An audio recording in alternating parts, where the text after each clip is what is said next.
저희를 창조하시고 치유하시며 구원하시는 구속주 하나님 아버지, 빛으로 생명으로 저희에게 찾아와 주시니 감사합니다. 죄의 중독에 빠져 종노릇하던 저희를 사망에서 생명으로 옮기시며 주 예수의 사랑과 능력으로 양육하심 감사하고 찬양합니다. 아버지시여, 온 세상에 주님의 재림의 징조들이 가득합니다. 자는 자들이 깰 때가 되었습니다. 우리의 구원이 처음 믿을 때보다 가까웠습니다. 방탕함과 생활의 염려로 저희 마음이 둔하여졌으면 버려두지 마시고 하나님의 뜻대로 하는 근심으로 구원에 이르게 하는 회개를 이루시어 영광 받으시옵소서. 저희 모두 다윗의 상한 심령, 통회하는 마음의 회개가 나의 회개가 되기를 소망하나이다. 하늘아버지께로서 오지 아니한 모든 이론을 파하시고 저희 모든 생각을 사로잡아 그리스도께 복종케 하옵소서.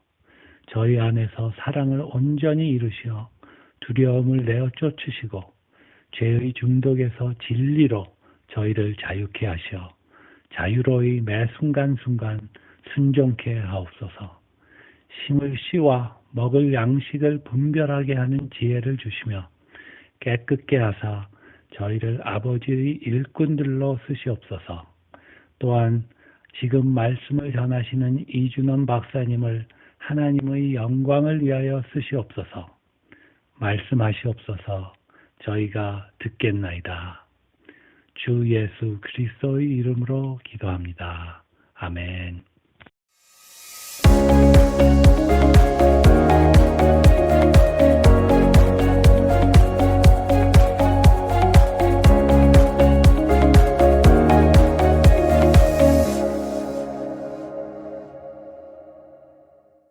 여러분 안녕하십니까? 이준원입니다. 오늘은 혼돈 속의 질서라는 주제로 여러분들과 함께 의학과 과학과 그리고 말씀을 통해서 깨달음을 얻는 또 우리의 방향을 잡는 시간을 갖겠습니다. 지난 시간에는 살리는 두려움, 하나님을 두려워하는 것이 바로 살리는 두려움이라는 것을 알아차리게 됐고요. 두뇌과학과 말씀을 통해서 살펴보았습니다. 세상 것에 대한 그 지속적인 근심과 걱정은 하나님을 안 믿는 것이다 하는 것을 우리가 깨닫게 됐습니다.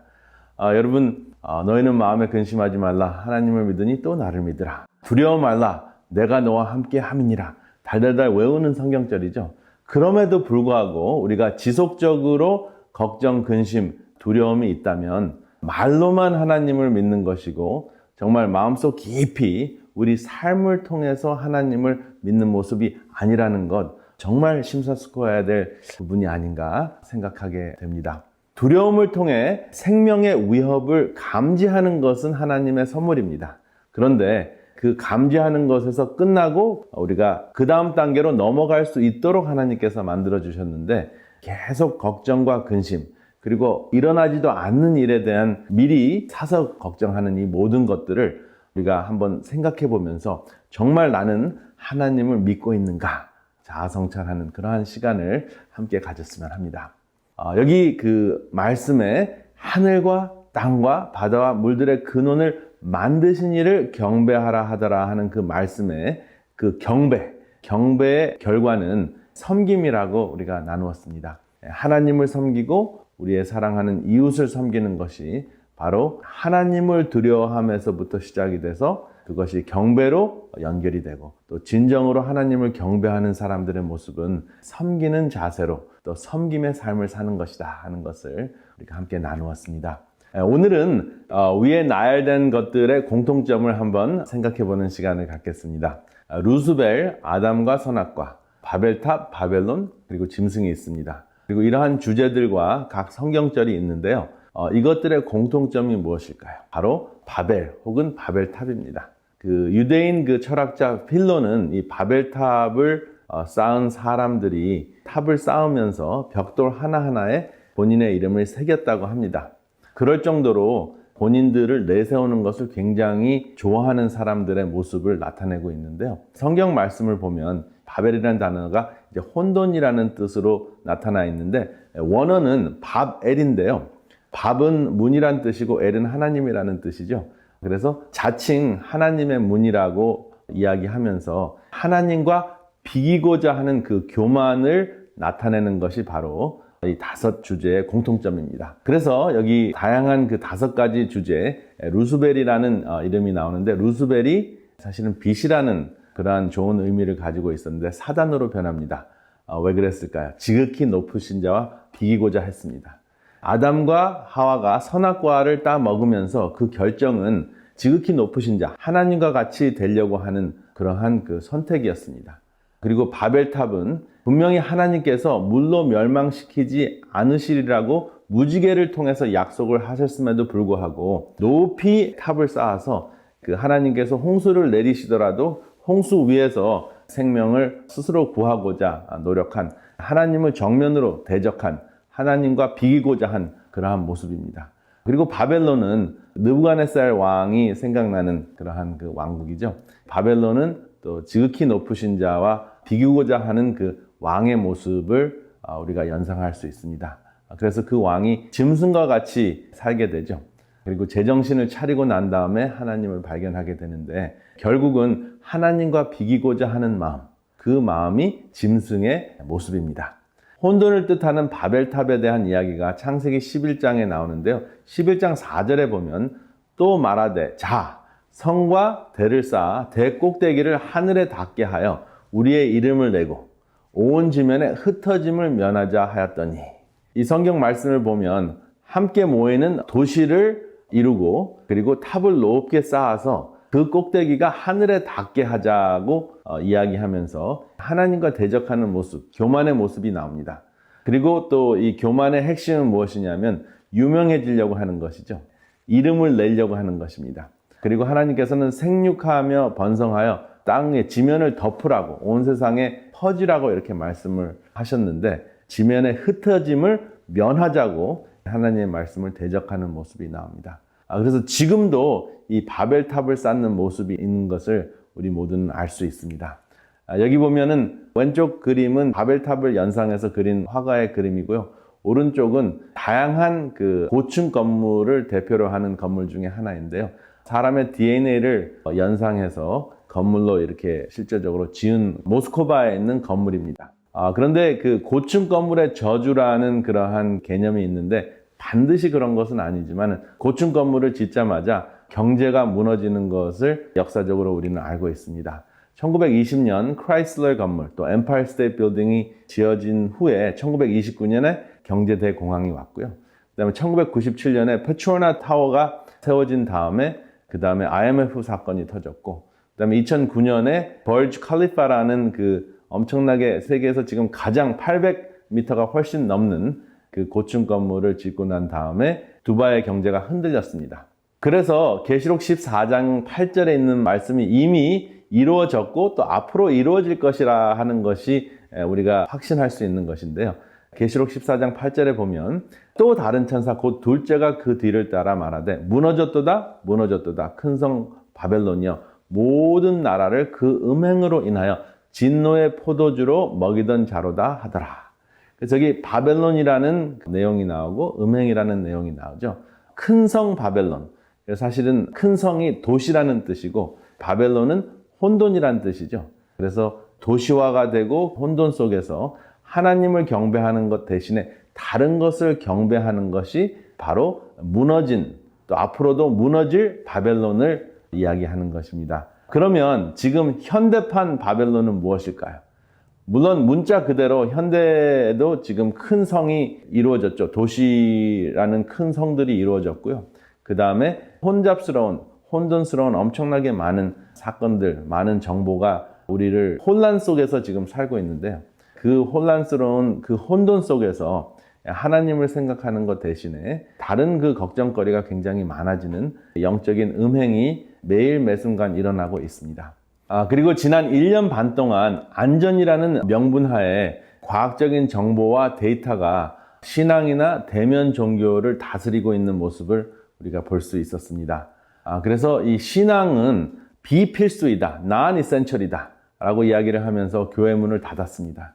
그래서 이것에 대한 불공평함을 외치면서 또 싸우는 그리스도인도 굉장히 많았는데요. 근데 이것을 정면 돌파하는 차원에서 싸우는 것보다 진정한 그리스도인의 공동체의 모습이 무엇인지 보여주는 것이 더 중요하지 않았나 하는 생각을 하게 됩니다. 교회 안에서 우리끼리 예배드리고 성가대를 하고 우리끼리 모이는 것도 물론 중요한 모임입니다. 그런데 예수님의 말씀을 우리가 순종하자면 사실은 지극히 작은 자를 우리가 돌아보면서 정말 특별히 팬데믹에 힘들고 고통스러운 사람들을 교회 바깥에서 돌보는 그러한 모습들이 신앙 공동체의 본질과 핵심이라는 것을 널리 알렸다면 앞으로는 팬데믹이 또 온다 하더라도 신앙의 공동체는 필수라고 정부나 당국에서 인정할 수 있는 그러한 때가 오지 않을까 하는 그런 생각을 해봅니다.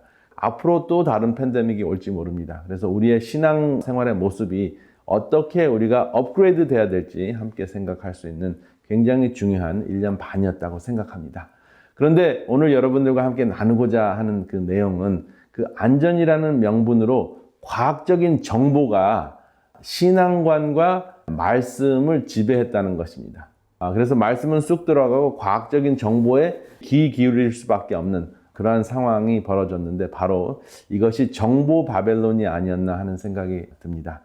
물론 그 정확한 정보 중요합니다. 근데 가짜 뉴스도 엄청나게 많았고 또 당국에서 하라고 하는 대로 따라가다 보니까 신앙의 본질을 우리가 놓치지는 않았나, 또 괜히 반감만 가지고 불필요한 싸움만 하지 않았나, 그러한 생각을 하게 됩니다. 우리는 정보 바벨론 속에서 살고 있는 것 같아요. 여기 화면을 통해서 보시면 정보의 홍수 속에서 정말 혼란 가운데서 가짜 뉴스와 엄청나게 많은 혼란 가운데서 우리는 헤어나오지 못할 정도로 피곤해져 있습니다. 그리고 갈 바를 모를 수도 있습니다.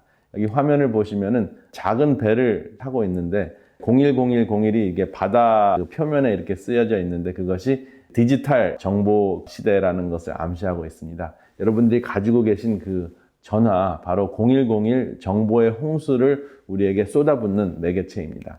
그래서 이 정보의 홍수 속에서 여전히 우리가 선택해야 될 그 선택의 기로에 놓여 있는데요. 다윈이냐, 모세냐. 다윈은 하나님이 필요 없이 생명의 다양성이 가능하다. 모세는 하나님이 생명을 창조하셨다. 이렇게 두 책을 여러분들이 접하시면서 살고 계십니다. 그런데 여러분들의 선택은 어떻습니까? 다윈이냐 모세냐 그 둘 중에 한 사람을 선택하는 것은 우리가 그 세상을 이해하는데 굉장히 중요한 그 방향을 설정해 줍니다.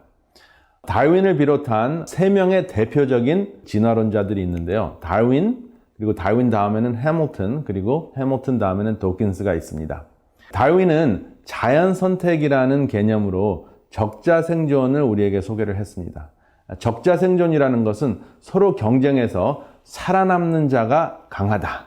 강해서 살아남는 것이 아니라 살아남았기 때문에 강한 것이다 라는 것을 우리에게 알려줬습니다. 그래서 이제는 아무렇지도 않게 우리는 진화론적인 개념을 항상 이야기합니다. 무조건 살아남아야 돼. 살아남는 자가 강한 거야. 강하려고 하지 말고 이기려고 하지 말고 무조건 살아남아야 돼. 이렇게 이야기를 합니다. 그래서 그것을 조금 더 발전시킨 사람이 해밀턴이라는 사람인데 이타적인 행위도 내가 살기 위해서 남을 위해 주는 것이다 라고 이야기를 했습니다.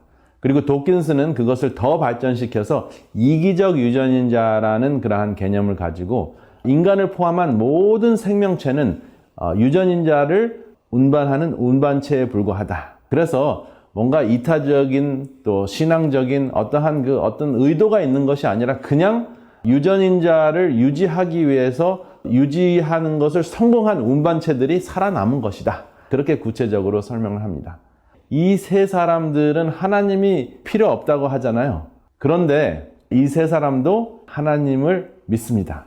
이 세 사람이 믿는 하나님이 바로 시간이라는 하나님이죠. 시간만 있으면 이 모든 것들이 가능하다 하는 것입니다. 그리고 한국에서는 최재천 교수라는 분이 그 대표적인 진화론자인데요. 저는 이분과 근본적으로 진화론자이기 때문에 동의하는 것은 아니지만 굉장히 정직한 진화론자로서 저는 이분을 굉장히 존중합니다.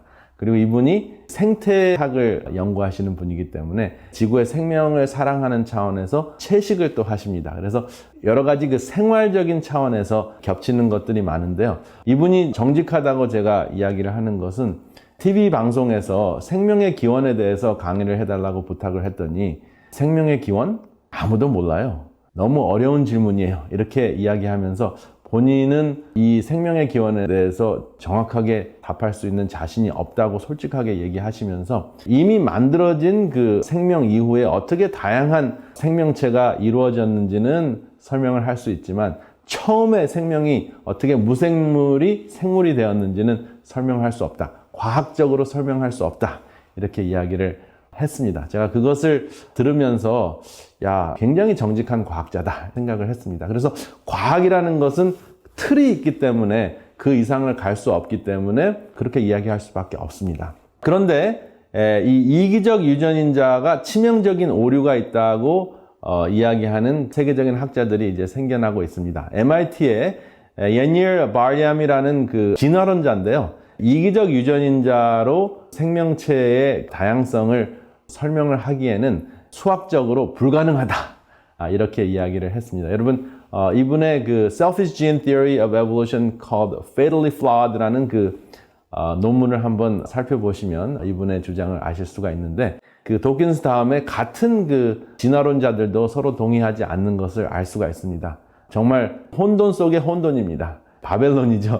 그 다음에 나노테크놀로지, 그 세포보다 더 작은 로봇을 만드는 과학자 중에 한 사람인 제임스 미첼 투어리라는 분은 무생물이 생물로 변화될 가능성은 수학적으로 불가능하다.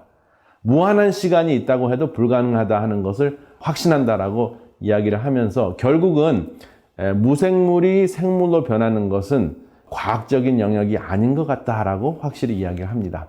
그런데 여전히 더킨스와 같은 진화론자들은 믿음은 증거가 없을 때 쓰는 비겁한 변명이다라고 이야기를 합니다.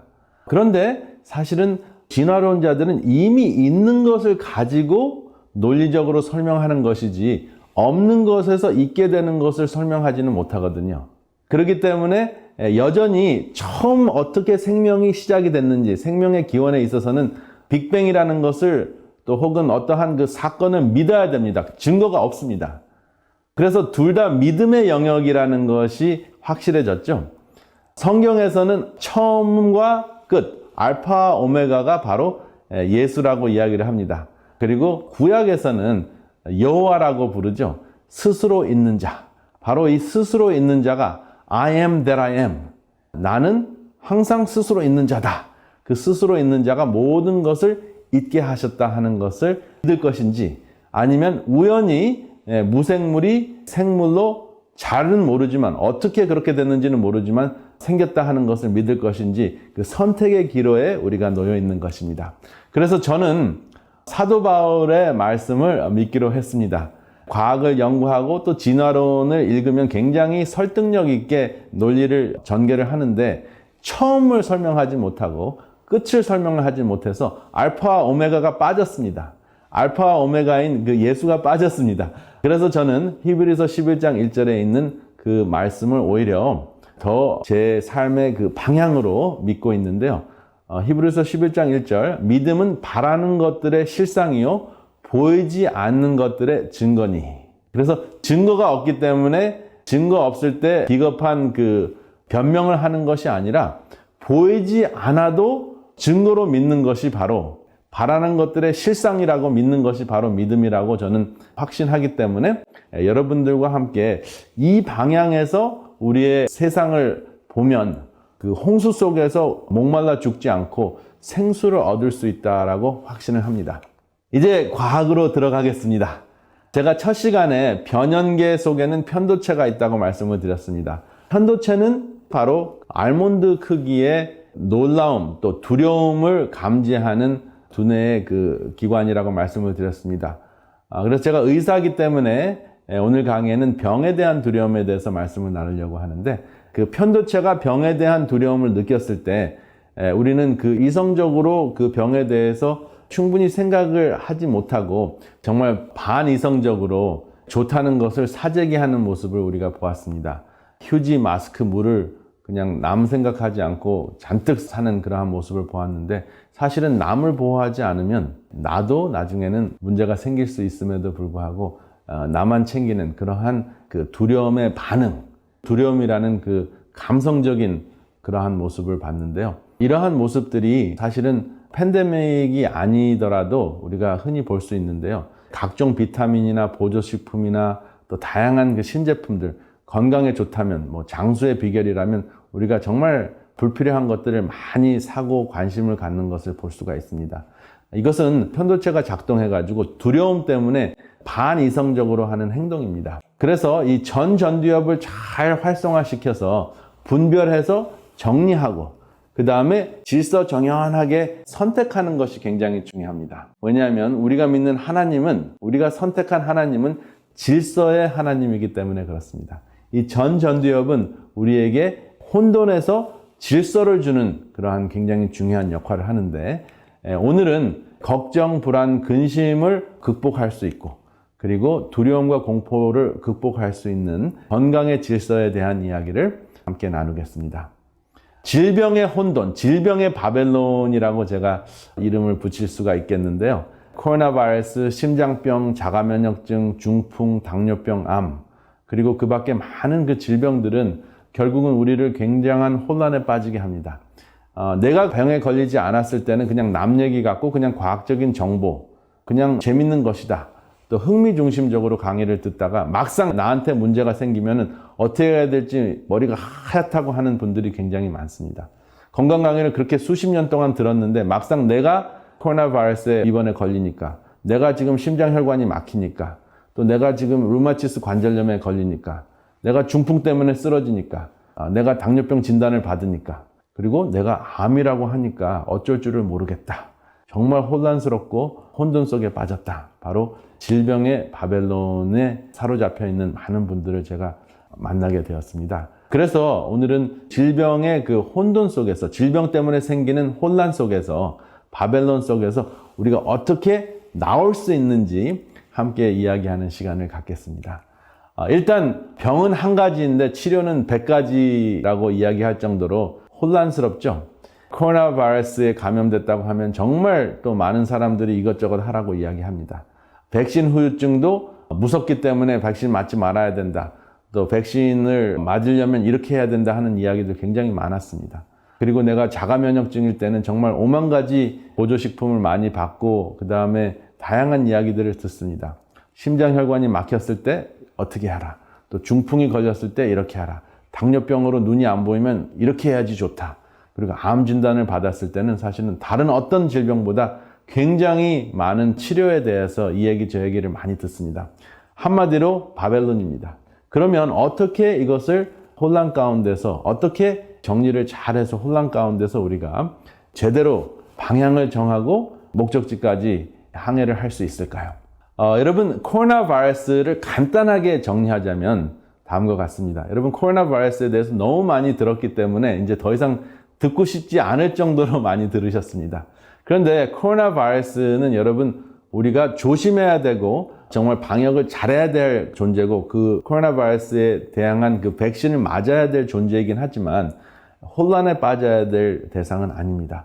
왜냐하면 코로나 바이러스는 우리 몸속에 들어와서 독을 만드는 존재가 아닙니다. 그냥 인간 세포에 들어와서 복제가 돼서 많은 새로운 또 코로나 바이러스를 만들려고 하는 것이 주 목적입니다. 그렇지만은 의식이 없기 때문에 그냥 세포 속에 들어갈 수 있는 그러한 상황이 되면 세포 속에 들어가서 스스로 복제할 수 없기 때문에 세포에 있는 기능을 사용해서 복제하고 또 다른 세포에 감염해서 또 복제하고 점점점 숫자만 늘리는 것이 코로나 바이러스의 생활사입니다. 그런데 어디에서 문제가 생기냐면 그 코로나 바이러스가 처음 보는 이물질이기 때문에 우리의 면역체가 지나치게 강하게 반응하는 거거든요. 그래서 코로나 바이러스에 대항해서 지나치게 반응하지 않도록 우리가 준비하는 것이 굉장히 중요합니다. 근데 제일 중요한 것은 코로나 바이러스의 숫자가 우리 몸속에서 많이 증가되지 않게 하는 것이죠. 그래서 첫 단계는 많은 숫자의 코로나 바이러스가 눈이나 코나 입을 통해서 침입하지 못하게 하는 것입니다. 그래서 우리가 마스크를 끼고 방역을 하는 것입니다.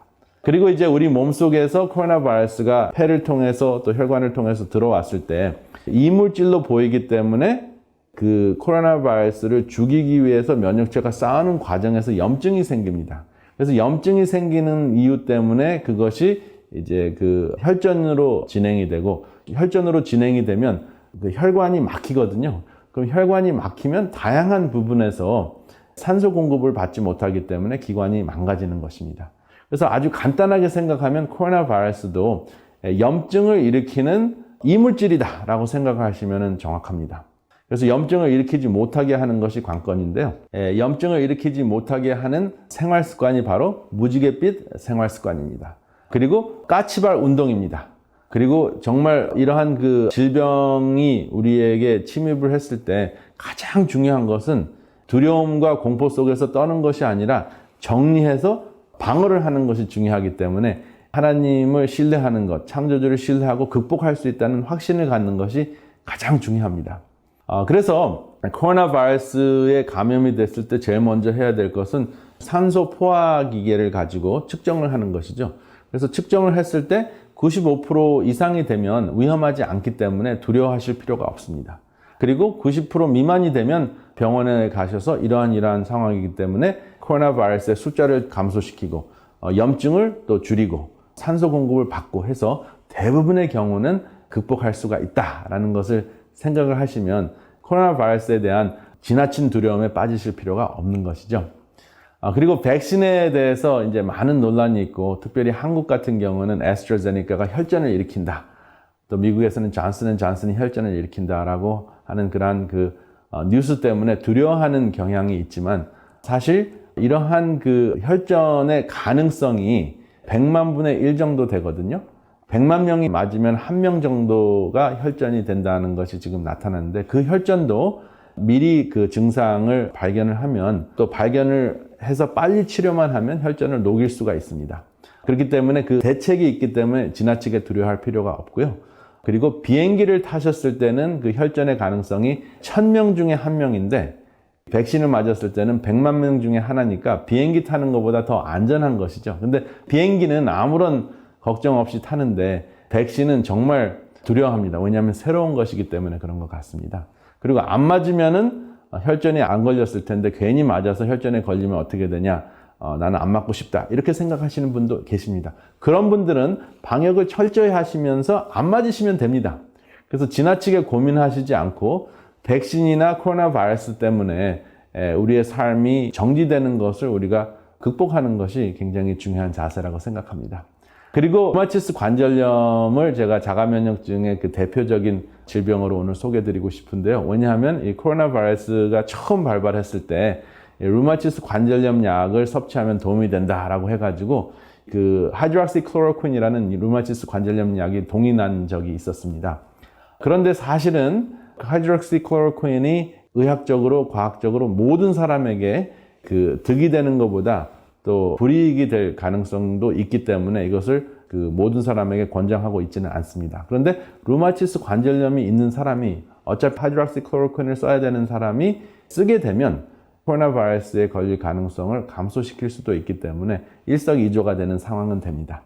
그리고 이 하이드록시클로로퀸의 중요한 것은 무엇이냐면 루마티스 관절염 때문에 손목이 삐뚤어지는 것을 막을 수가 있습니다. 그렇기 때문에 저같이 생활의학, 생활습관의학을 가르치는 사람들도 이러한 그 굉장히 심각한 질병이나 심각한 그 후유증을 막기 위해서는 약을 적절하게 쓰는 것을 두려워하지 말라고 이야기를 합니다.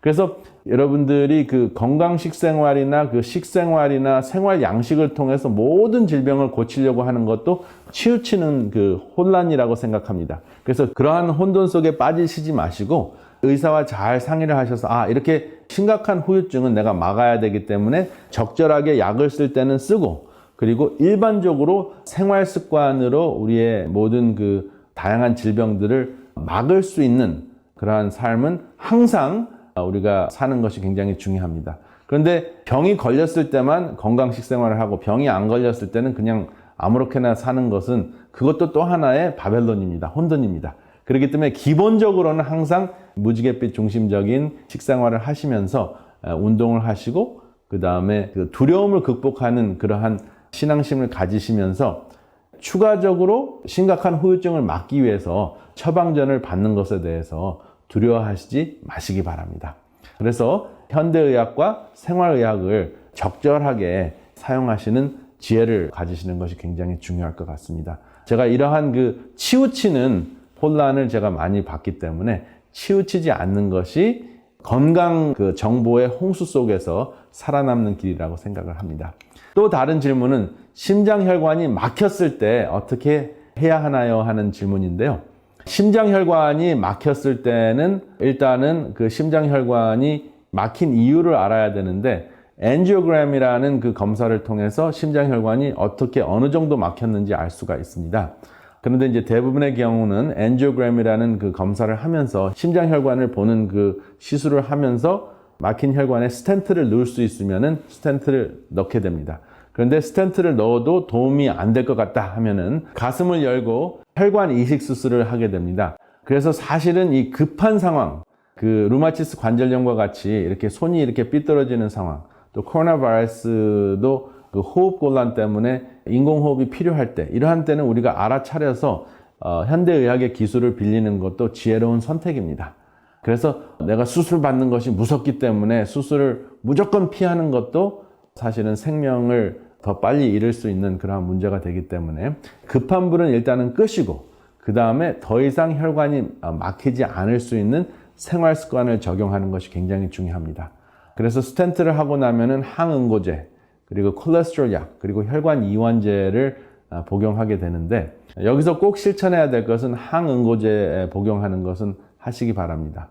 그리고 혈관 이완제도 그때그때 중요합니다. 왜냐하면 혈관이 이완되지 않으면 심장마비가 올 수 있기 때문에 혈관 이완제도 처방을 받으시면 쓰시기를 바랍니다. 그런데 이제 콜레스테롤 약에 있어서는 그 최소의 그 콜레스테롤 약을 복용을 하면서 여전히 콜레스테롤 수치를 증가하는 것을 막을 수 있는 생활 습관이 있습니다. 그것이 바로 견과류 중에 대표적인 브라질넛인데요. 하루에 20g 정도의 그 브라질넛을 드시면은 그 콜레스테롤 그 LDL, 나쁜 콜레스테롤을 감소시킬 수 있기 때문에 그 콜레스테롤 약에 무조건 의존하지 않으셔도 콜레스테롤 약을 최고의 수치로 드시는 것보다 콜레스테롤 약도 후유증이 있기 때문에 어느 정도 줄이고 그 다음에 브라질넛을 함께 드시는 것이 지혜롭겠습니다. 그래서 어떤 차원에서는 치료 차원에서도 현대의학과 생활의학을 병행해야 될 때가 있습니다. 근데 그것이 바로 혈관 질환일 때는 그렇습니다.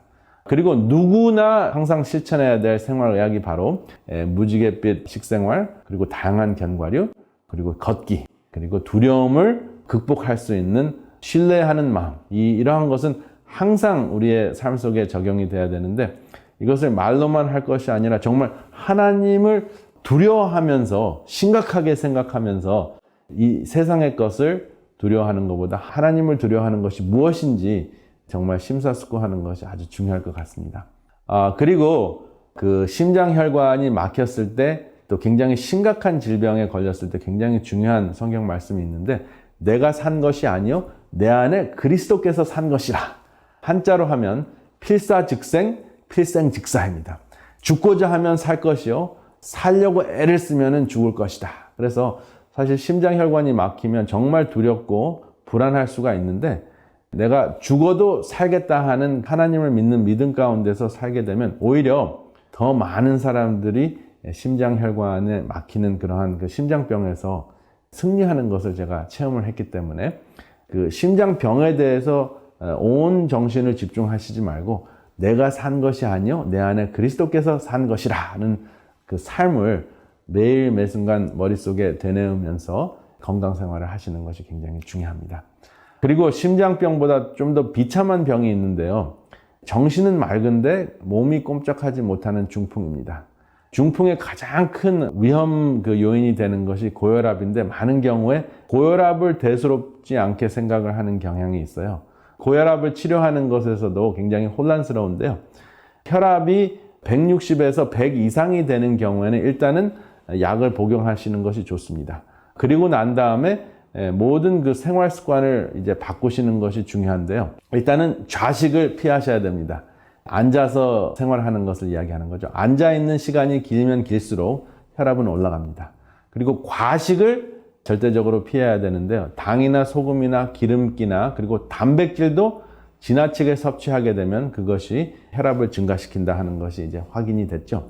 그리고 과식을 쉽게 하게 하는 것이 바로 육식인데요.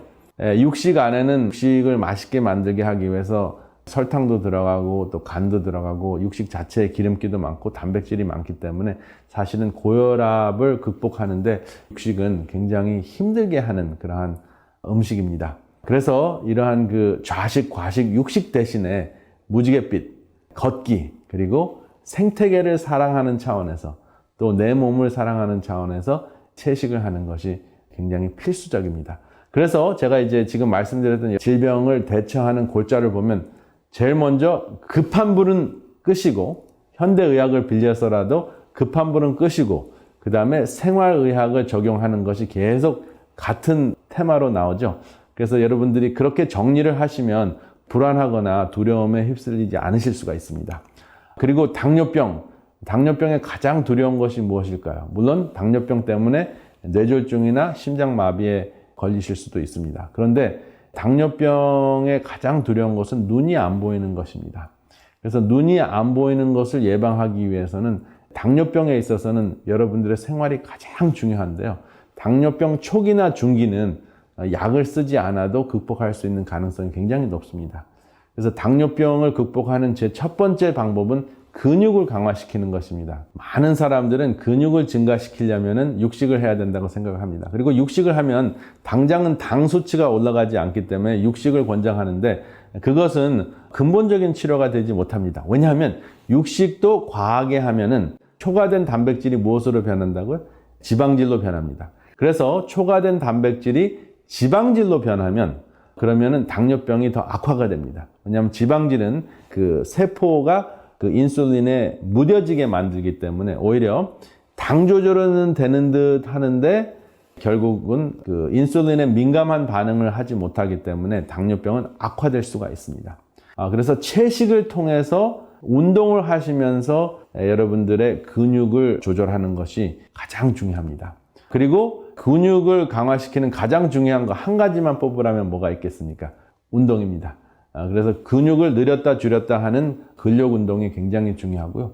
그리고 당뇨병을 극복하는 생활 습관 중에서 또 가장 중요한 것은 충분한 양을 과식하지 않고 조금 배고프다고 할 정도로 소식을 하는 것입니다. 그래서 당뇨병에 걸리신 분들은 그 좀 좋은 일에 사회를 도와주고 이웃을 돕는 일에 좀 바쁘게 지내는 것이 굉장히 중요하고요. 하루 종일 스트레스 받았을 때 어떻게 그 보상 심리로 음식을 드시지 않고 음식을 드시더라도 또 배불리 드시더라도 당이 올라가거나 또 육식을 통한 것이 아니라 채식을 통해서 포만감을 느끼게 할 수 있는지 미리 준비하시는 것이 굉장히 중요합니다.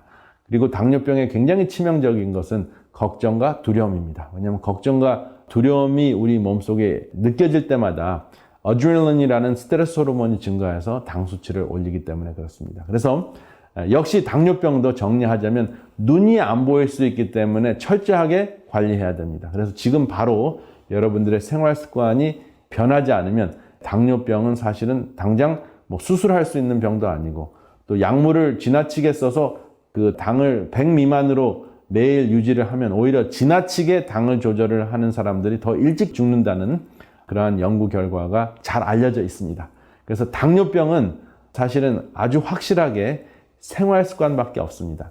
그런데 이제 아주 심각한 말기 당뇨병은 물론 인슐린이라는 그 주사를 맞아야 될 경우에는 어느 정도 쓰셔야 됩니다.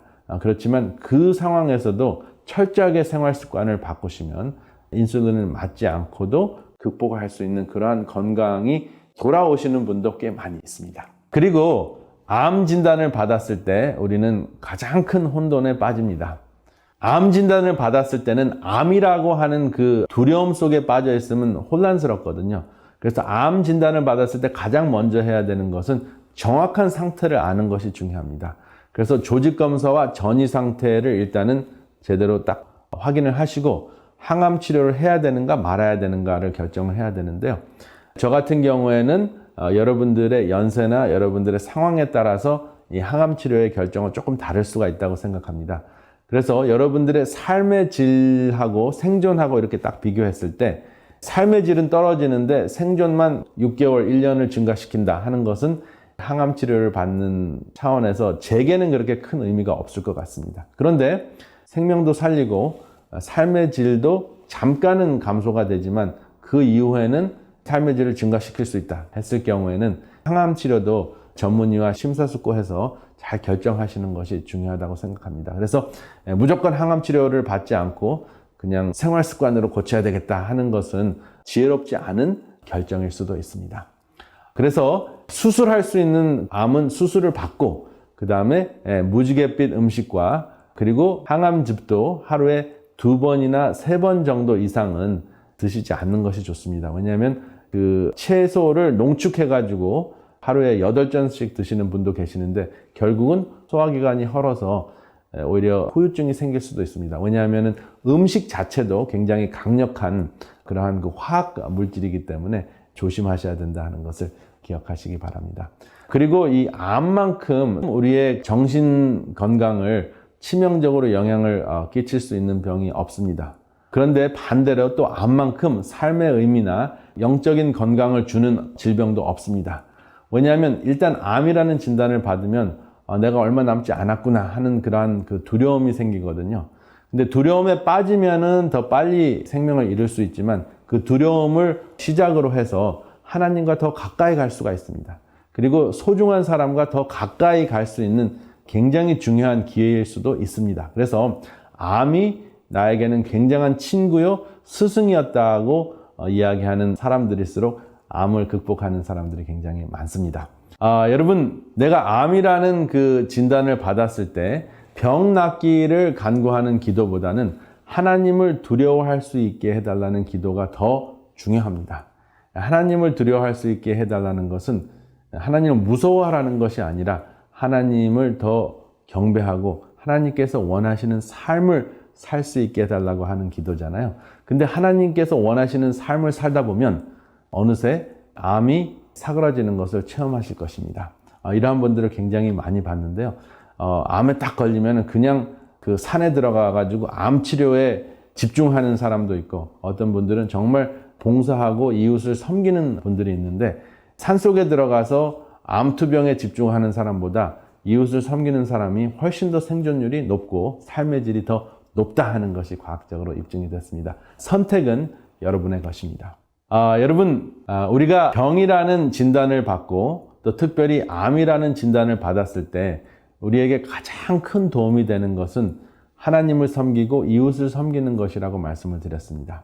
우리가 섬김에 대해서 생각할 때 항상 떠올리는 예수님의 비유가 있습니다. 바로 착한 사마리아인의 비유이죠. 1973년에 프린스턴 대학에서 발표한 연구 내용인데요. 존 달리와 댄 베슨이라는 행동심리학자들이 프린스턴 신학대학의 그 신학생들을 대상으로 해서 연구한 내용입니다. 이 신학생들에게 착한 사마리아인에 대한 설교를 준비시켰습니다. 설교를 준비시킨 건물은 신학관이었고 그리고 그 준비한 설교를 방송실에서 찍겠다고 과제를 내어줬습니다. 근데 방송실은 그 신학관에서 좀 떨어져 있는 건물에 있었습니다. 그리고 이 신학생들을 3그룹으로 나누었습니다. 첫 번째 그룹은 지금 시간이 늦었으니 빨리 오라고 연락을 받은 신학생들이 있었고요. 또 2번째 그룹은 지금 오면 시간이 딱 맞다고 이야기한 그룹, 그리고 3번째 그룹은 시간이 충분히 있으니 천천히 와도 된다고 연락을 받은 그룹이 있었습니다. 그리고 그 신학관에서 방송실로 가는 그 사이에 길이 있었는데 한 4피트 정도의 그 넓이의 길이 있었다고 합니다. 그리고 그 길에 쓰러져서 신음하는 사람을 두었습니다. 그리고 난 다음에 그 신학생들을 방송실로 오라고 요청을 했을 때 어떤 상황이 벌어졌을까요? 지금 늦었다고 연락을 받은 신학생들은 약 10% 정도만 그 쓰러져 있는 사람을 도왔고요. 지금 시간이 딱 맞다고 연락을 받은 사람은 45%, 그리고 급하지 않으니 천천히 와도 된다고 하는 사람은 63%가 쓰러진 사람을 도와줬다고 합니다. 그래서 이 연구를 통해서 존 달리와 댄 베슨이라는 행동심리학자들은 다음과 같은 결론을 내렸습니다. 이 신학생들의 양심이 무뎌진 것이 아니라 바빠서 그렇다. 그래서 이 신학생들의 성향이 그 행동을 좌우하는 것이 아니라 상황이 선행을 할지 안 할지를 결정했다. 이렇게 결론을 내렸습니다.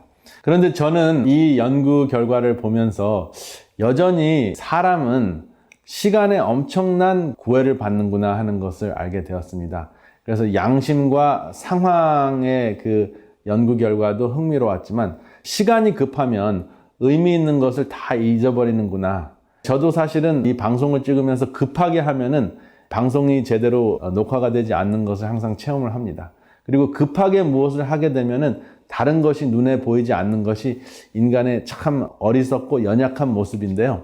다급하면 예수보다 교수가 더 무서운 것 같아요. 그래서 시간의 구별됨이 사실은 예수님을 닮아가는 본질인데요. 그것이 바로 성경에 나타나는 그 안식일의 본질이라고 할 수 있는데, 우리가 인간이기 때문에 시간의 구애를 받고 정말 안식일을 지킨다는 그 개념도 그 문자 그대로 안식일을 지키지만 본질을 놓치는 경우가 참 많습니다. 여러분, 다음 그 그림을 보면 그 본질에 대해서 깊은 생각을 하게 되는데요. 이 그림을 보면 착한 사마리아인의 그림이 나오는데요.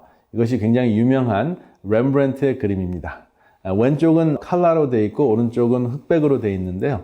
칼라로 되어 있는 것은 교회의 거를 그림이었고, 오른쪽 그 흑백은 조각을 한 조각판입니다. 그래서 이것은 대량 생산할 수 있는 그런 애칭을 한 그림인데, 여러분 착한 사마리아인의 그림을 보시면서 무엇을 느끼시나요? 그리고 특별히 주시하셔야 될 것은 그 애칭을 한 조각한 그 그림판에는 똥 누는 개의 모습이 보입니다. 쾌변을 하는 모습입니다. 왜 렘브란트가 이 개의 모습을 그려놨을까요? 여기 첫 번째 우리가 주시해야 될 것은 렘브란트가 그린 그 착한 사마리아인의 모습에는 지금 얼굴이 보이지 않습니다. 왜 얼굴을 보이지 않게 그렸을까요? 착한 사마리아인은 생색이 나지 않아도 항상 선행이 습관이 돼 있고 그냥 일상적이었다는 것을 나타낸 것 같습니다. 그리고 더 중요한 부분은 똥 누는 개, 쾌변하는 개의 모습인데, 쾌변하는 개의 모습이 왜 그려졌을까요? 이 당시에 유대인들은 사마리아인을 개 취급을 했습니다. 그리고 유대인들은 율법주의에 빠져서 영적인 변비에 걸려 있었습니다. 그런데 개 취급당했던 그 사마리아인은 예수님의 이웃을 섬기는 그 정신을 고스란히 실천하면서 영적인 변비에 걸려 있지 않은 쾌변을 하는, 영적인 쾌변을 하는 신앙인의 모습입니다. 그래서 저도 이 그림을 보면서 저는 유대인과 같이 영적인 변비에 걸린 사람인가, 아니면 사마리아인과 같이 영적인 쾌변을 볼 수 있는 사람인가 하는 생각을 하게 하는 대목이었습니다. 이 착한 사마리아인의 그 마음은 곧 예수님의 마음인데요. 마가복음 14장 36절에 있는 말씀입니다. 가라사대 아바 아버지여, 아버지께는 모든 것이 가능하오니 이 잔을 내게서 옮기시옵소서. 그러나 나의 원대로 마옵시고 아버지의 원대로 하옵소서 하시고. 여기 묘사된 예수님의 마음은 나를 향한 마음이 아니고 아버지께 향한 마음이었습니다. 예수님께서는 십자가의 책임을 회피하려고 하는 두려움이 아니었고 아버지와 영원히 분리될지도 모른다는 두려움이었습니다. 그럼에도 불구하고 나의 원대로 마옵시고 아버지의 원대로 하옵소서라는 기도를 하셨습니다. 그래서 예수님의 두려움은 걱정과 염려와 공포로 남지 않고 봉사와 섬김으로 나타났습니다. 제가 오늘 여러분들에게 말씀드린 그 많은 질병들이 있습니다. 혼란스러울 수도 있지만 염증으로 정리가 될 수 있습니다. 그리고 바벨론은 무너졌습니다. 바벨론은 혼돈이라는 뜻인데 인간의 교만으로 하나님과 비기고자 하고자 하는 모든 것들은 과거에도 무너졌고 앞으로도 무너질 것이라고 이야기를 하셨습니다. 그리고 병법에 보면 5번까지 싸워서 이기는 자는 화를 면치 못한다고 했습니다. 왜냐하면 싸우면 싸울수록 우리는 손실이 그만큼 크고 상처가 더 커집니다. 그렇기 때문에 될 수 있으면 싸우지 않고 이기는 것이 진정으로 이기는 길입니다. 지금 사실은 착한 사마리아인 이야기를 하고 난 다음에 바로 촬영을 방해하는 사이렌 소리가 가장 크게 들립니다. 정말 방송을 망치는 소리인데 좀 그 착한 사마리아인 이야기를 적용을 하자면 이 사이렌 소리는 지금 어딘가 쓰러져 있는 사람을 구하러 가는 소리라고 우리가 확신할 수 있잖아요. 그런데 이 소리가 화가 나고 저 차가 없었으면 좋겠다고 이렇게 욕을 한다면 그 프린스턴 신학대학생들과 다를 바가 전혀 없는 것 같은 생각이 들었습니다. 그래서 실제적으로 이것을 체험하게 하면서 하나님께서 우리 방송팀과 저를 훈련을 시키는 것 같습니다. 병법에 보면 5번 싸워서 이기면 화를 면치 못한다고 했습니다. 이기더라도 화를 면치 못한다는 것입니다. 그만큼 싸우면 싸울수록 손실이 크다는 것이죠. 그래서 한 번에 이기는 자가 황제가 된다라고 이야기를 했습니다. 이것을 성서적으로 적용을 한다면 원수를 사랑하라. 원수와도 싸우지 말라는 것으로 적용할 수 있습니다. 왜냐하면 원수하고도 억한 감정으로 싸우다 보면 우리가 상처를 입기 때문에 예수님께서는 원수를 갚는 것은 나에게 맡기고 너는 원수를 사랑하라고 합니다. 왜냐하면 그러한 원수도 사랑할 때 우리의 몸과 마음이 건강해지고 온전히 하나님께 헌신이 될 수 있기 때문에 그런 것 같습니다. 방송을 하면서도 사이렌 소리가 들릴 때마다 지금 정말 여러 번 멈추었는데 그 사이렌 소리에 화를 내면 원수와 싸우는 것이 됩니다. 그런데 화를 내는 것보다 또 불쌍한 사람을 위해서 달려가는구나 라고 생각을 하게 되면 그러면 예수님의 마음을 품는 것이 아닌가 생각이 됩니다. 그래서 이 방송을 찍으면서도 하나님께서 많은 것들을 가르쳐 주시는 것에 대해서 감사하라고, 감사하는 연습을 하라고 이러한 상황이 자꾸 생기는 것 같습니다. 그리고 병과도 싸워야 할까요? 싸우지 말아야 할까요? 과거에는 병과 싸울 수 있는 힘을 예수님께서 주시면 싸울 수 있다 이렇게 생각을 했는데 그러한 생각은 여전히 병에 초점이 주어진 거거든요. 그런데 병에 초점이 주어질 때마다 예수님은 잊어버리고 병에 대해서 초점을 두다 보면 그냥 나는 병덩어리가 되는 것입니다. 그래서 병에 대한 대책을 하지 말라는 것이 아니라 병에 대한 급한 불은 끄고 또 병에 대한 그 생활 습관은 바꾸되 그것은 일단은 실천하면서 접어두고 예수의 마음을 품어 예수와 같이 하나님을 섬기고 이웃을 사랑하는데 우리가 혼신을 다할 때 어느새 병이 사라진 것을 체험할 것을 확신합니다. 그리고 그렇지 않는다 할지라도 우리에게는 영원한 생명이 있습니다. 그러한 영원한 생명을 하나님께서 주시는 약속으로 확신을 하고 오늘도 영육간에 강건하시는 여러분들과 제가 되시기를 이 시간에 간절히 바랍니다. 감사합니다.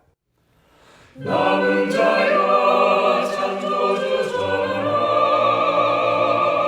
이 날에서 전하라로 남은 자여 창조주 전하라 기별 속이 전하라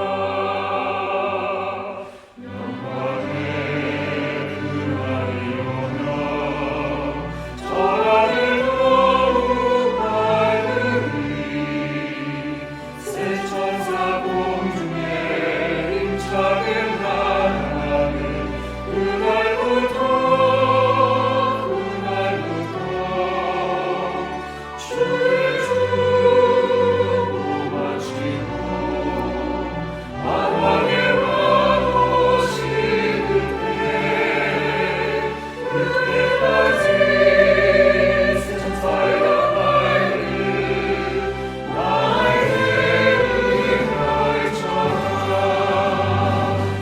전하를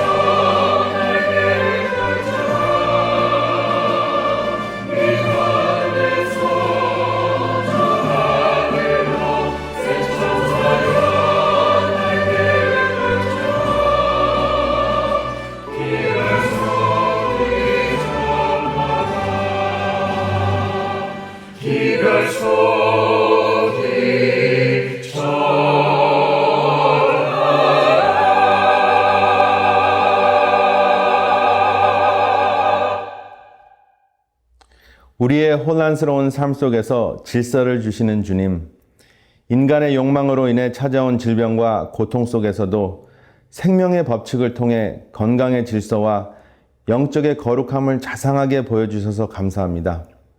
감사의 이치를 통해 회복과 섬김이 무엇이며 생색 없는 선행을 실천할 수 있도록 이끌어 주셔서 시간의 노예가 되지 않고 시간의 주인이신 하나님을 섬기게 하여 주실 것을 믿고 감사하며 예수님 이름으로 기도드립니다. 아멘.